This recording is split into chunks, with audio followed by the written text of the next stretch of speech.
Welcome to the Bempire. I'm your host, DJ Genius, here to present some of the Bay Area's up-and-coming electronic musicians. The song you just heard earlier was called Heat by Desi and Juju, two awesome young artists at today's Future Sound. This program provides a creative outlet for the youth through music therapy and beat making, specifically related to hip-hop.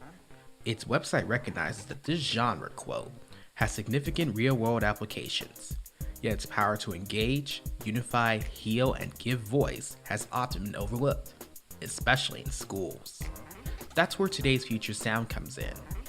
Although it's based in Oakland, you can also find today's Future Sound in over 100 schools across the nation and around the world. And besides kids in school, today's Future Sound has also collaborated with kids in juvenile justice centers, people struggling with mental health, and veterans. Recently, the Bempire's founder, Eu4ic, interviewed Dr. Elliot Gann, aka Philip, or Philthy with a PH, Drummond, the executive director and an instructor at today's Future Sound. During this conversation, they discussed the impact of today's Future Sound on local youth. In fact, some of the music you'll hear in the background comes from the young talent who have benefited from this program. With that in mind, let's hear how Elliot broke into this industry. So here we are.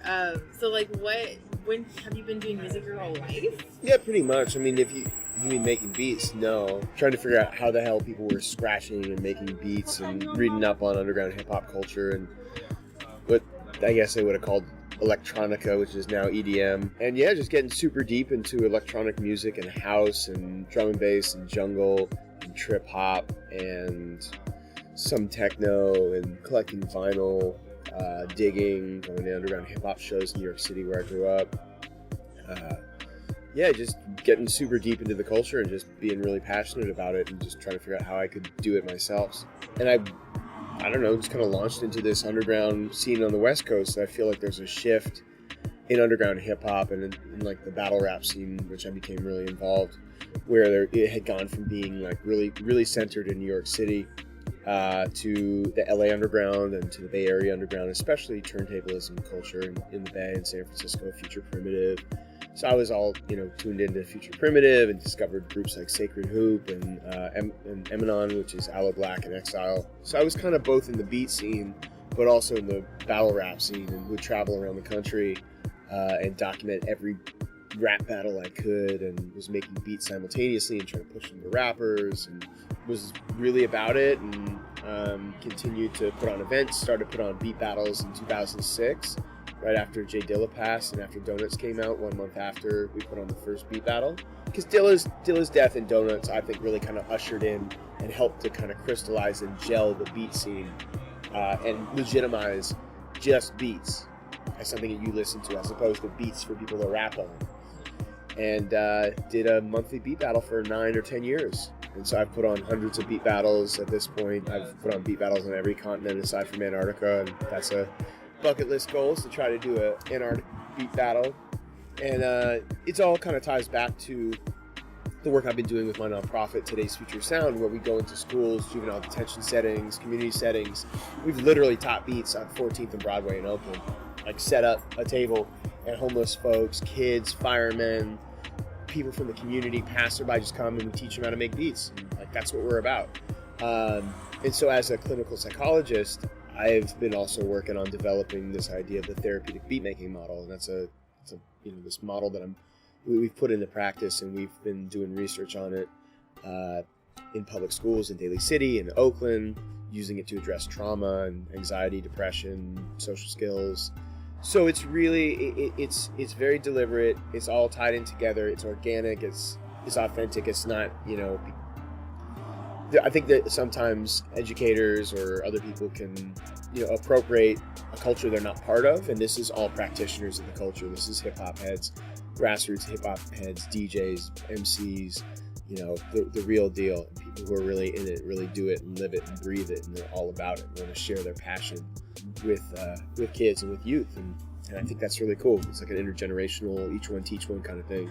So yeah, so we've been doing that. I've been doing the nonprofit for 7 going on, I'm going to say 8 years, and taking it around the world and seeing it be really effective with tens of thousands of kids. I think at this point I've taught something like over 75,000 kids in the past 7 years, and seen it works across cultures and languages and socioeconomic strata and all that kind of thing. So recently I brought those folks in from the Brooklyn Beat Syndicate and their kind of Today's Future Sound New York staff to a school in Brooklyn, and we went and did a workshop for the kids, and it was amazing. It was so much fun. The kids are so stoked. You had little 4th and 5th graders who get to hit pads, and you're closer to the origins of hip hop there, because it's like the birthplace of hip hop. So the kids actually knew some history about hip hop, which is really refreshing and cool.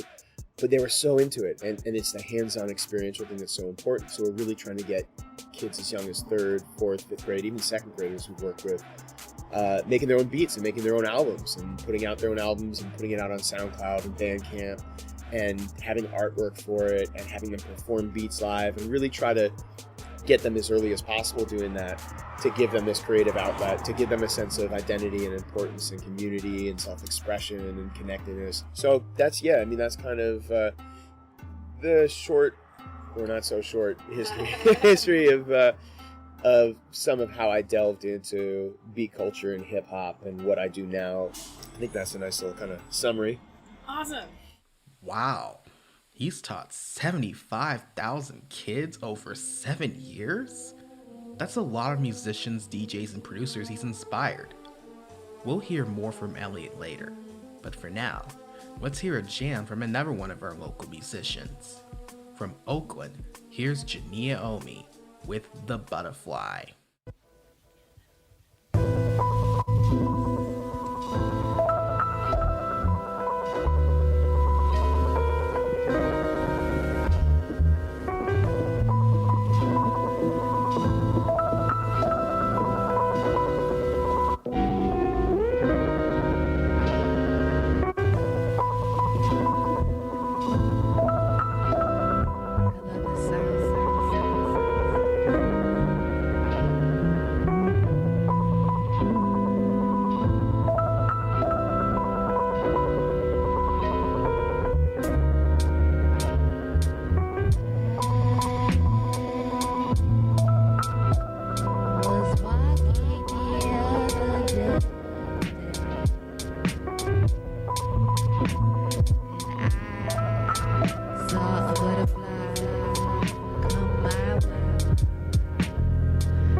Freely love yourself. Love yourself first. Nobody else will.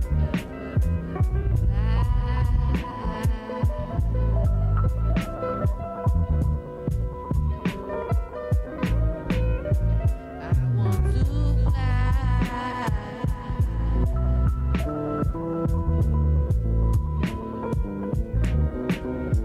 Like a butterfly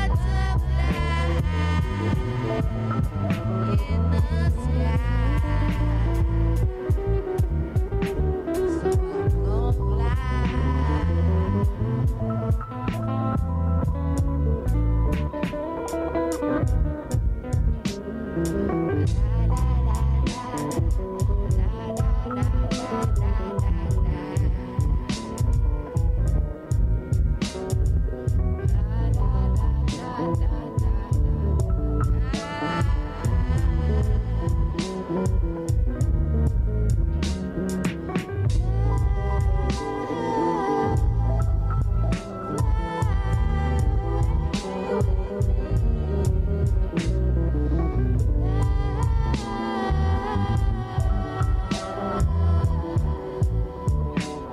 So I'm gonna to see all that we can see.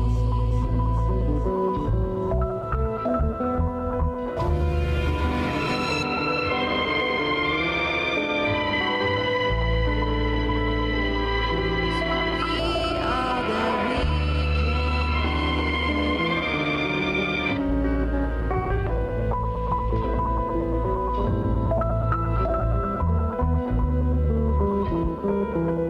to be free is to be everything.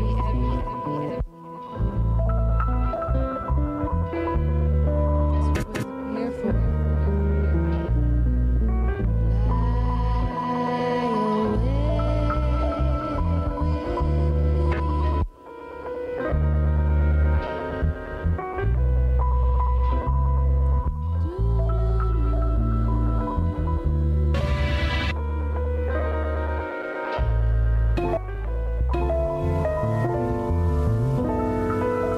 No, it sounds kind of trippy. But it's for y'all to just close your eyes and just elevate with the sound.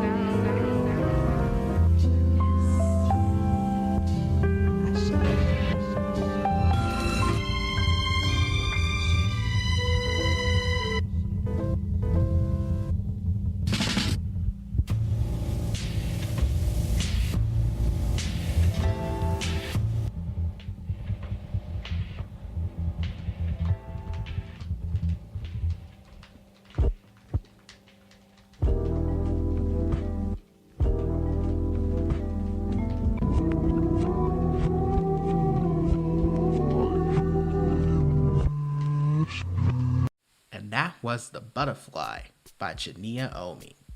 Did you know that her SoundCloud page lists her as a, quote, born musician and dancer? A woman of many talents.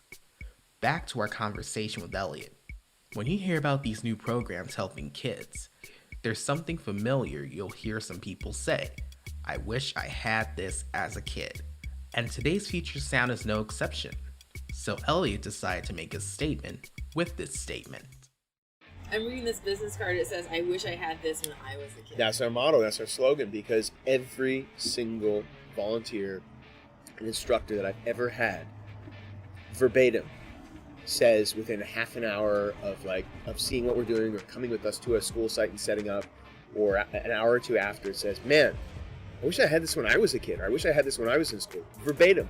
Like, I've heard hundreds of people verbatim say that. Do you need volunteers? We always need volunteers, and we're always looking for volunteers. We're always looking for donations. We're a nonprofit, a small grassroots nonprofit that operates as if it was a multi-million-dollar nonprofit. So we serve tens of thousands of kids each year.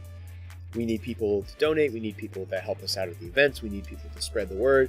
And I think that's the other thing I think that folks really have found, and why we've been successful in building this underground community, is because we're a very open community. We're a very open organization that welcomes people in with open arms and says, hey, you're here, welcome, share your music, tell us about who you are, say hi to your neighbor, the person standing next to you, and where, you know, I think we emote that kind of love and openness. We're about the culture, and we welcome people in. And, you know, hip hop and electronic music has always been about local grassroots culture and movement and art, and welcoming people in and building community. It is so important for the community to support programs like Today's Future Sound, especially in cities with at-risk youth that could truly benefit from music education. Our next featured artist Bandcamp page lists his influences as, quote, synthwave, electro-funk, and the rave scene of the 90s. Rad. From San Francisco, here's Dislocated with It's Time.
That was It's Time by Dislocated. Now, the impact of today's future sound stretches beyond the Bay Area. It extends to metro areas such as Los Angeles, New York, and even cities in Mississippi. But as you'll see in our interview with Elliot, the influence goes far beyond the United States and music. Do you have like a specific event that stands out in your mind as being like super awesome that you'd like to tell a story about? I did a Auckland to Oakland beat battle in Auckland, New Zealand. I was in Australia for the second time ever, and for the first time teaching in 2015. And I was kind of drunk at a hip hop show in Australia, and I'd been thinking about going to New Zealand. I'd hit up this guy that I had liked one of my things via Instagram, who's a beat maker there, and before the show, a couple months before, and said, "Hey, I'm going to Australia. I'd love to get to New Zealand. Do you know anyone who could help me go teach there or do something there?" And I was drunk at this hip hop show, and I thought to myself, when am I ever going to go to New Zealand if I don't do it now? If I change my ticket, it's a couple $100. I can make an arrangement to get a hotel room or a hostel or whatever. I'm just going to leave Australia, 10 days earlier than I had planned, because I had booked myself for 2 or 3 months there. And I'm just going to go to New Zealand, and I'm just going to see what I can do there. And I'm the kind of person that you put me down anywhere in the world, and I'll find the hip-hop scene, I'll find the heads. And so using social media, I contacted him, I got a hold of a council member there, I changed my ticket, made this decision after being drunk at this hip-hop show, and flew to New Zealand, and had 10 days in New Zealand, found the hip-hop heads, found the beat makers, went around in the streets literally talking to people, using social media, using my connection to expand my network, and 5 or 6 days later, we put on a beat battle there with some of now, and even back then, some of the biggest producers, the most respected producers and artists in New Zealand. And it came together. But it wasn't just me. It was, engaging the local community. And, I grind pretty hard. So, and it was a great event. It was a lot of fun. Oh, I got another cool story. So, Decap and I had sampled, I had found this sample. It was a cover of Hava Nagila. It was a Canadian pop singer from the 60s covered Hava Nagila. And so we made a beat out of it. And I'd been sending beats to Yak Films, which is a urban dance channel, does these music videos for dancers and documents dance competitions around the world. Now, they started out in Oakland as well, and they had shot a video with these turfers turfing in the rain. And it went viral on the local news and then on the internet, and it really launched into stardom. And it had a Eu4ic beat as well, who's a local Richmond artist. So they had really blown up, and I found out about all this incredible music through their YouTube channel because they use independent producers' beats a lot of the time. So I started sending them beats and getting placements. So Decap and I sent this beat and sampled Hava Nagila, and they made this really cool video with these little 11-year-old kids in the north of France breakdancing to it. They're amazing. They dance as well as any adult. And this guy in Lima, Peru, stole the beat, ripped it off of YouTube, put it onto his video of this guy who's like the #1 flatland BMX biker in South America named Williams Perez. And he hit me up on Facebook and he said, "Hey, check it out. I made this video with it. What do you think?" And I said, "Hey man, this is awesome. It is incredibly well shot, well edited. This guy's like doing the most ridiculous like spins, like pirouettes on his on one wheel of his bicycle and flipping the bike underneath and doing all this crazy flatland BMX stuff." I said, "But you got to put our logos in there and put our information in the more info section. And I tell you what, why don't we do a collaboration? I'll send you my beats and Decap's beats, our collaborative beats, and I'll send you our kids' beats from Today's Future Sound, from the school programs we do. Our 3rd, 4th, 5th, 6th, 7th graders beats, and they can get their first placements. And then I want you to shoot, these videos with local, breakers, and break dancers, and poppers, and BMX bikers, and it'll be really cool for the kids. It'll be a cool collaboration." So we did that for about 3 years. We produced something like 20 videos with the kids, and it was a way also for us to get our music out, because these videos are getting, decent views from around the world. And so what happened was, after we had kind of started this online relationship with the editor of the video who had jacked the beat from the Yak Films video, and he's making his own videos we're working on, right? With the kids and etc. So we developed this relationship, and I was like, man, I'd really like to get down to Peru to teach with you in the barrios of Lima in Peru. So he found this organization called D1 School of Dance that uses dance to get kids off the streets and helps them to earn money to pay to go to school. And they flew me down, and I came down as an artist in residence for 2 weeks, and one of my friends and instructors was already down in Nicaragua and El Salvador doing some hangout and some work down there with some hip-hop artists down there. And so he came on over. We stayed at the dance school, and we taught they take kids and they make them into professors as they get older. And it's a very each one teach one kind of intergenerational youth development thing. So the kids start out as students and they become teachers in the dance school. So we're teaching the former students, now teachers and professors, professional dancers, and then also the kids. And we're going to all these satellite locations. And this is the first time I met this guy in reality. He's taking us around documenting it. We made a whole little documentary about it and how it happened through that YouTube. Imagine if he had not taken that beat. He said he almost used a different beat, but he chose to use that, hit us up, hit me up on Facebook. So that led to my going to Peru. And also I ended up going to Brazil on that trip too, and meeting a bunch of beat makers in Brazil and going to this beat weekly they have there. And it was really incredible to see the culture down there and to be able to experience it firsthand. And that's something now where I travel around the world when I present to kids or adults. I talk about that story and the power of social media and how that was really transformative, and how we've kind of lent our pedagogy, our model, how to teach kids, and kind of mobilize that. I was going to ask you, do you know 7 languages? I have really bad broken Spanish, but I can teach with broken Spanglish, Spanish, what I need to in terms of teaching kids to program drums. And I also have had, collaborators who are bilingual, who help translate. I feel like my job as someone who is a licensed clinical psychologist, but also a practitioner of hip hop and electronic music, is to be able to articulate in a really clear way with scientific evidence and rationale and theory backing it up, how and why hip hop, and in particular beat making and DJing, is therapeutic, is educational in a way that most beat makers and DJs know. Some of them can articulate it, some of them can't. Most of us know it intuitively, but don't have the language for it. Including your music in videos, as well as the music of the kids you work with, is a great way of promoting your creative work and reaching the masses. And music is a universal language that translates across all cultures.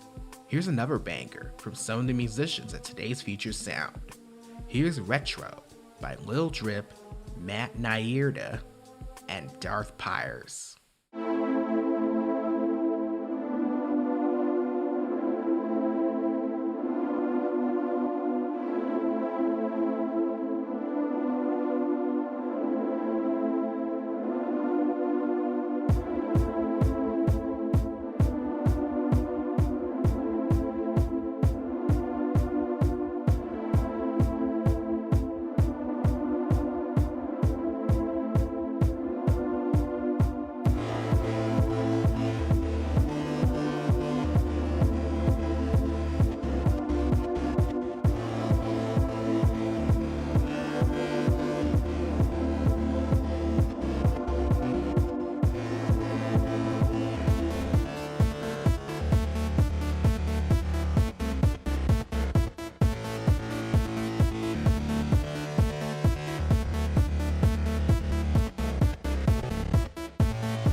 How'd You Like That?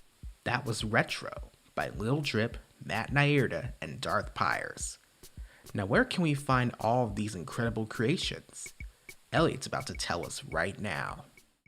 And then you have a band camp that highlights like some of the work. Yeah, so we put all the music up that our students make, that our kids make, and if we're doing a a workshop or classes or groups that are ongoing, the kids are always making an album, a beat tape, and sometimes they're also rapping over it too. It really depends on the group of kids, what they're interested in. But today's futuresound.bandcamp.com has 75, maybe 100 albums, beat tapes on it now, like, thousands and thousands of beats. And we've also put it on SoundCloud as well, where people can stream it, they can download it for free. The kids get copies of the download card that has the full color album artwork, and I think that they take a lot of pride in it, that they've made that, they've contributed to that. It's their first album. All of our instructors make great music. That's kind of one of the things we really look for. To us, it's important. It's also about the music and our practice as beat makers and DJs and musicians. How many albums? 75 to 100? My goodness, there's some immense talent coming out of that program. Wow. Anyway, our next artist has quite the expertise. His SoundCloud page states that he has mastered many musical subjects and genres. And you can also find footage of him playing the bass on YouTube. From San Francisco, here's Atimu Atan with No Words Spoken.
And that was Atimu Atan's No Words Spoken. During the last segment of our conversation with Elliot, he talked about his childhood influences, mostly hip-hop artists. Oh, and he also name-dropped his social media handles, so be on the lookout. Can I ask you who inspired you the most in hip-hop when you were a kid? Is that going to be a lot? It's going to be a lot, but yeah. I'll tell you off top, DJ Muggs, who's really slept on, DJ Shadow. I think I can't deny the influence of Dr. Dre. Q-Tip, I didn't realize was a really big influence for me because he produced so much for Tribe Called Quest, which I listened to a lot. Tricky and Portishead from England, from the kind of the Bristol and trip hop British sound electronic music. I grew up listening to Homework by Daft Punk. Air back in high school. DJ Premier and Pete Rock, the kind of RZA from Wu-Tang, Marley Marl. It goes on. Yeah. Yeah, and I think that my world has really expanded in terms of my interest in music has expanded greatly due to hip-hop and digging for records and looking for samples and being a hip-hop producer and digger and record collector. Nice. Do you want to plug your album? Yeah, so I got a couple projects. I'm working on... I've been working on it for like 6 or 7 years now. It's gonna drop, I swear. But this album called Dead at Sea with Joe Cutter. The group name is us, our names squished together, Philthy Cutter. That'll come out hopefully in the next couple of years. I'm just so busy with the nonprofit, but we have some killer tracks, some of the best stuff I've ever done. I did music for Dope Runs almost 11 years ago now with Lush One. That's my opus. I produced the entire album. I've got a bunch of singles on SoundCloud and some on Spotify under the alias Philip Drummond with 2 L's. I'm always putting beats up on my SoundCloud under Philip Drummond, putting stuff up on Spotify now and then, and philthybeats.com with a PH, PHILTHY beats.com, and check my SoundCloud, Philip Drummond, Instagram, Philip Drummond, Today's Future Sound. So yeah, lots of projects. Awesome. What an awesome chat with Elliot. It was nice hearing about the impact his program has had on youth locally, nationally, and even globally. I wish far more people knew about Today's Future Sound, because it would make a huge difference in our communities. Let's hear from another local talent, a DJ who has remixed several songs. from San Francisco. Here's Rozelle's Growing Boy and Plural remix of Her Eyes by JJ.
That was Her Eyes by JJ, remixed by Rozelle. Well, I guess that's a wrap for today's show. Thanks to Eu4ic and Elliot for that stimulating conversation, as well as Emma Burlingame for fine-tuning it. And as I mentioned earlier, the music in the background comes from today's Future Sound. So how about one more song from them? Like Shipwreck by Joe. I'm JP Genius. Until next time.